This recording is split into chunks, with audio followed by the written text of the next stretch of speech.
आज श्रीजीव स्नान यात्रा पाई समस्ते चलचंचल भक्तिमय परिवेश भितर समस्त को दर्शन देउछंती महाबाहु लोकारण्य श्रीक्षेत्र 108 गरा सुबासित जल रे स्नान करिवे चतुर्धा मूर्ति।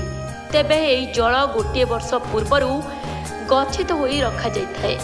कह जाए एई जल जेउ स्थानरू आसीथाए ताहार नाम सुना कूओ। तेबे एही ठारू ही ठाकुरंक लागि पानी जाइथाए।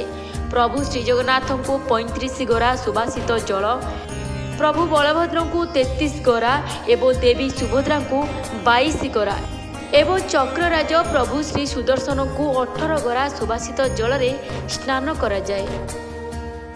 एही दिन गजानन बेशरे प्रभु भक्तों को दर्शन देइथांती। श्रीमंदिर भितरे अनेक कूह रही। तेबे श्रीमंदिर उत्तर द्वार निकटरे थिबा माँ शीतला सम्मुख भागरे जेउ कूह रही ताहाकू सुना कूह कहुए। एही वर्ष सारा आवृत हो रही है। ए कूपर जल वर्ष सारा कौनसी कार्य व्यवहार हुएनी।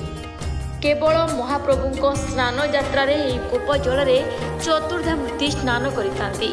स्नान मंडप कूअर नाम जेभଳି नियारा ए कूअर जल मध्य सेतिकी स्वतंत्र।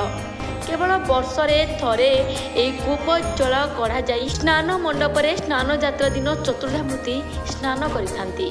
तेबे वर्षको थरे काहींकी ए कूप जल व्यवहार हुए, अन्य कोनोसी दिन रे ए जल काहींकी व्यवहार हुएनी ताहार निर्दिष्ट तथ्य नाही। तेबे कह जाए स्नान पूर्णिमा पूर्वर भारत में थिबा सबु तीर्थ जल एही कूप को आसीथाए। स्नान यात्रा सरिबा परे ए कूपर सबु तीर्थ जल अंतर्धान हो जाती। एणु एही कूपर जल को वर्ष को गोटे दिन स्नान यात्रा रे महाप्रभु स्नान पाई व्यवहार होता है। ब्यूरो इनपुट सह सुबरेश राउत का रिपोर्ट द पॉलिटिकल हिंदू।